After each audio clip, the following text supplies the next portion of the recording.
नमस्कार दोस्तों, स्वागत है आप सभी का आपके अपने यूट्यूब चैनल यस के कैंपस में। तो दोस्तों, आज के सेशन में हम करने वाले हैं top 20 important GK GS question को, जो आपके Uttar Pradesh police constable, SI और होमगार्ड के लिए बहुत ही इंपॉर्टेंट होने वाला है। आपको क्लास में शुरू से अंत तक बने रहना है। चलिए देखेंगे पहले क्वेश्चन से। मौर्य प्रशासन में राजस्व महानिदेशक का पदनाम क्या था? बताएंगे जो मौर्य प्रशासन था उसमें जो राजस्व महानिदेशक था उसका पदनाम क्या था? तो ऑप्शन बी राइट आंसर हो जाएगा समाहर्ता। क्या नाम था? तब बताएंगे समाहर्ता के नाम से जाना जाता था। समाहर्ता जो था इसका काम क्या था? तब बताएंगे पूरे साम्राज्य में करों और राजस्व का संग्रह करना इसका काम था। और सन्निधाता क्या था? तब बताएंगे राजकोषीय कोषाध्यक्ष होता था। क्या होता था? राजकोषीय का कोषाध्यक्ष होता है। इसको भी आपको ध्यान रखना है। नेक्स्ट क्वेश्चन देखेंगे, लोकसभा की सदस्य की अयोग्यता से संबंधित मुद्दे पर निर्णय कौन करता है? राष्ट्रपति, प्रधानमंत्री, उपराष्ट्रपति या लोकसभा अध्यक्ष? तो बताएं जो लोकसभा सदस्य की अयोग्यता होती है उससे संबंधित मुद्दे पर निर्णय कौन करता है? तो ऑप्शन ए आपका राइट आंसर हो जाए राष्ट्रपति। कौन निर्णय करता है? तो आपको बताना होगा राष्ट्रपति निर्णय करते हैं। और राष्ट्रपति जो है किन मुद्दों पर निर्णय करते हैं? तो आप बताएंगे आर्टिकल 102 के अनुसार। किसके अनुसार? तब बताएंगे आर्टिकल 102 के अनुसार। यदि लोकसभा का सदस्य कोई लाभ का पद धारण कर लिया हो या मानसिक अस्वस्थ या दिवालिया घोषित हो गया हो तो इन सभी मामलों पर राष्ट्रपति चुनाव आयोग की राय के आधार पर निर्णय लेते हैं। किस अनुच्छेद का? तब बताएंगे 102 अनुच्छेद के तहत। और लोकसभा अध्यक्ष जो है यह किस मुद्दे पर निर्णय लेते हैं? तब बताएंगे 10वीं अनुसूची में जो दल बदल कानून है, यदि लोकसभा सदस्य उसके तहत दोषी पाया जाता है तो इसमें लोकसभा अध्यक्ष का निर्णय होता है। तो इन दोनों को आपको ध्यान रखना है। नेक्स्ट क्वेश्चन है, गांधी जी को महात्मा की उपाधि किसने दी थी? बताएंगे आप कि गांधी जी को महात्मा की उपाधि किसने दी थी?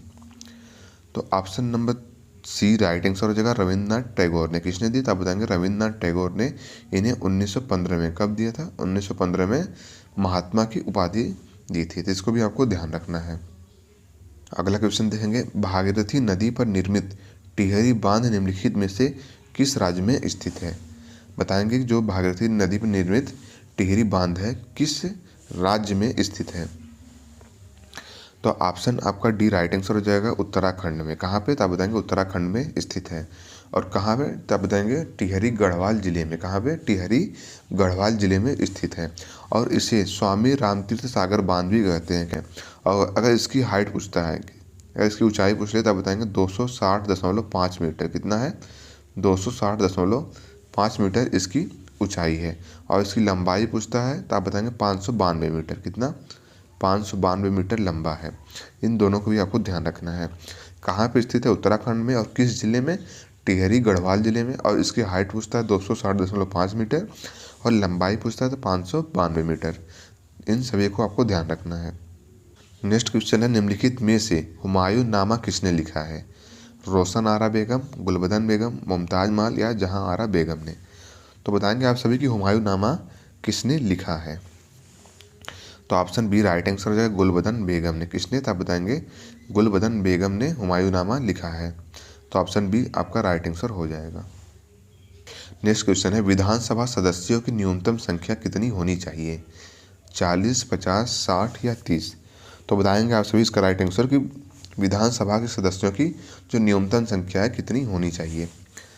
तो ऑप्शन सी राइट आंसर है 60 होनी चाहिए। कितनी? आप बताएंगे न्यूनतम संख्या 60 होनी चाहिए। लेकिन क्या हर राज्य में जो विधानसभा सदस्य 60 से अधिक हैं या 60 हैं? कुछ अपवाद भी हैं। गोवा में कितने सदस्य हैं? तो आपको बताना होगा 40 हैं। कितने विधानसभा सदस्य हैं? 40 हैं। और सिक्किम में कितने हैं? तो आप बताएंगे 32। कितने? 32 हैं। और इसके अलावा मिजोरम में कितने हैं? इसमें भी 40 सदस्य हैं। इसके अलावा एक केंद्र शासित प्रदेश है, कौन सा है? पुडुचेरी। कौन सा? पुडुचेरी है। इसमें कितने? तो आप बताएंगे इसमें 30 विधानसभा सदस्य हैं। इनको आपको ध्यान रखना है कि 4 अपवाद हैं। कितने? 4 अपवाद। कौन कौन से? गोवा, सिक्किम, मिजोरम और पुडुचेरी। इसमें विधानसभा सदस्यों की संख्या 60 से कम है। तो ऑप्शन सी आपका राइट आंसर हो जाएगा। न्यूनतम संख्या कितनी होनी चाहिए? तब बताएंगे 60 होनी चाहिए। अगला क्वेश्चन है, रामकृष्ण मिशन की स्थापना किसने की थी? बताएंगे कि रामकृष्ण मिशन की स्थापना किसने की थी? तो ऑप्शन ए आपका राइट आंसर हो जाएगा स्वामी विवेकानंद ने। किसने था बताएंगे? स्वामी विवेकानंद ने रामकृष्ण मिशन की स्थापना की थी।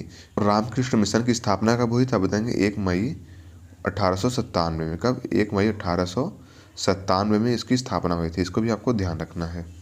नेक्स्ट क्वेश्चन, निम्नलिखित में से किसके मुख्य प्रयास से सती प्रथा का उन्मूलन हुआ था? बताएंगे कि किसके मुख्य प्रयास से सती प्रथा का उन्मूलन हुआ था। तो ऑप्शन ए राइट आंसर हो जाएगा राजा राममोहन राय के। किसके?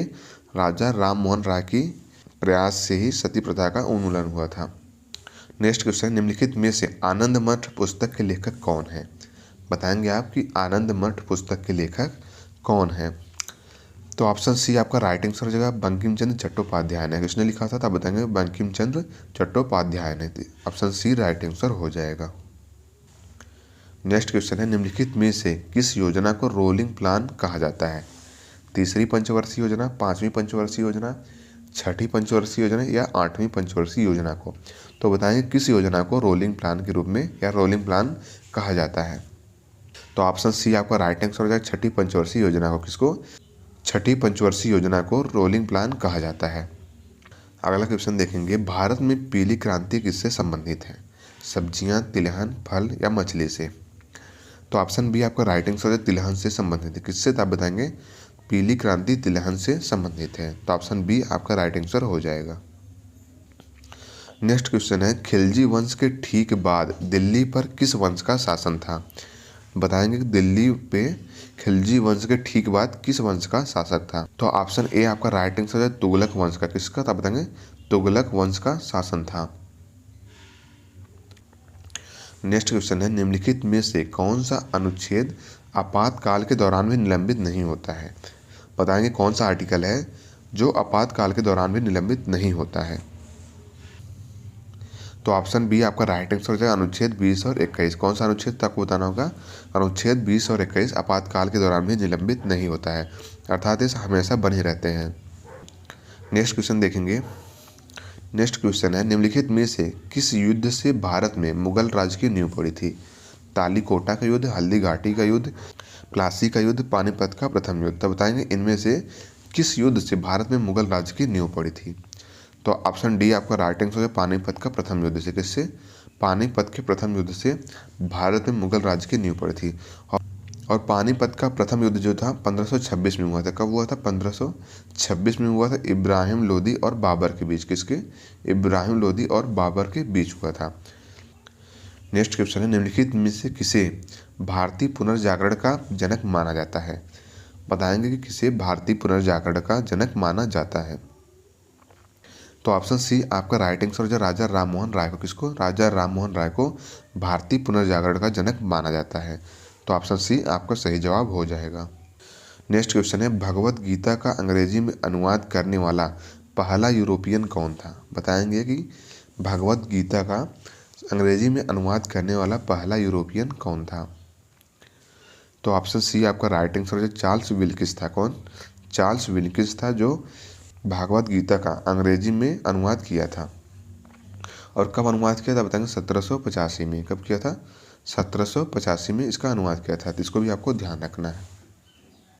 नेक्स्ट क्वेश्चन है, हाफ मैन कप किस खेल से संबंधित है? फुटबॉल, क्रिकेट, बैडमिंटन या लॉन टेनिस से? तो बताएंगे इसका राइट आंसर कौन सा होगा? तो ऑप्शन डी राइट आंसर जो लॉन टेनिस से संबंधित है। किससे तक बताना होगा? Half man cup lawn tennis से संबंधित है। तो ऑप्शन डी सही जवाब हो जाएगा। नेक्स्ट क्वेश्चन है, राज्य के महाधिवक्ता की नियुक्ति कौन करता है? भारत के राष्ट्रपति, राज्य के मुख्यमंत्री, राज्य के राज्यपाल या उच्च न्यायालय के मुख्य न्यायाधीश? तो बताएंगे जो राज्य का महाधिवक्ता होता है उनकी नियुक्ति कौन करता है? तो ऑप्शन सी आपका राइट आंसर है राज्य का राज्यपाल। कौन करता है? तो आपको बताना होगा राज्य का राज्यपाल करता है। किस अनुच्छेद के तहत? तब तक अनुच्छेद 165 के तहत। किसके? अनुच्छेद 165 के तहत इसकी नियुक्ति की जाती है। नेक्स्ट क्वेश्चन है, निम्नलिखित में से हवा महल कहाँ स्थित है? दिल्ली, बेंगलुरु, जयपुर या मध्य प्रदेश में? तो ऑप्शन सी आपका राइट आंसर हो जाएगा जयपुर में स्थित है। कहाँ पे? तो आपको बताना होगा जयपुर में स्थित है।